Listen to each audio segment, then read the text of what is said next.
Hey guys, welcome back to another comic book review here on Toned In Entertainment. We've got two characters here with the Predator and the Wolverine that just seems like putting these two characters against one another would be a match made in heaven for comic book fans.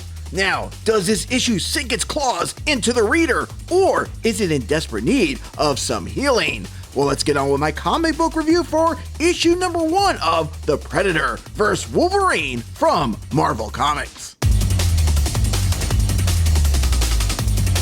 One of the things that I noticed when reading this issue was the art style would shift dramatically as I proceeded through this issue, and that's when I realized that there are 4 artists that have put their touches on this particular issue. As you expect with a comic book pitting the Predator versus Wolverine, the pictures do a lot of the work here, but that doesn't mean that the story here from Benjamin Percy is to be overlooked. Percy takes us on a journey of the present day in Canada, where we see Wolverine as the one not only being hunted, but also probably very thankful that he does have the ability to heal. Now, while the story does start off in present day, we will travel to other time periods throughout this issue that span more than 100 years, including Wolverine's time with Team X. What I really liked about this issue was how writer Benjamin Percy shows us other instances of Wolverine finding himself in some crazy predicaments and that he's able to overcome them to see where he's at today.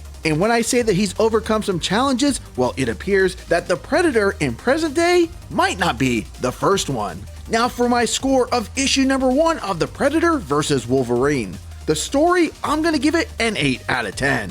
If you came here for some heavy story, you're definitely in the wrong place. While this issue is very visually heavy, Benjamin Percy has given us enough characters and backstories to make this an engaging read. The art, I'm going to give it a 9 out of 10. There's some really good storytelling from all 4 contributing artists that include Ken Lashley, Greg Land, Jay Leaston, and Andrea DeVito.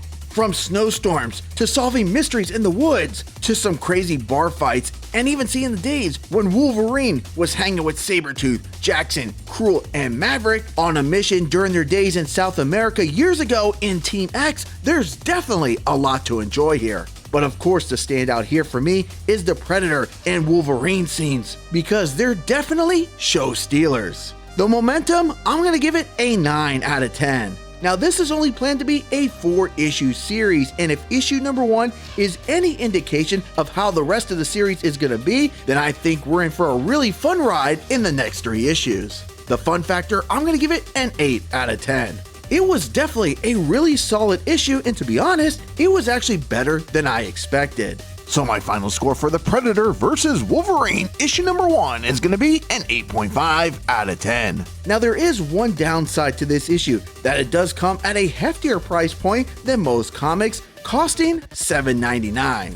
Now, was it worth the price point? Well, yes, I'm glad I did pick it up, but I could see how it would be difficult for somebody to justify that price point, especially for a digital version. Now, I am happy to report that issue number 2 is listed at $5.99, so I'll definitely be picking it up and giving it a review here on Toned In Entertainment. Now, did you guys read issue number 1 of The Predator vs. Wolverine? And if you did, what are your thoughts? Comment down below. Are you guys excited for issue number 2 and to see how it's all gonna unfold in this 4-issue series? Well, in my opinion, I think some really cool stuff is gonna happen when these two keep locking claws as we move forward. Alright guys, well that's gonna wrap up this comic book review. Now I am gonna make a separate playlist for this particular comic book series, and you can find that link in the description. Alright guys, if you like comic book reviews and all things pop culture, make sure you hit that red subscribe button so you can stay tuned in here to Toned In Entertainment for future videos.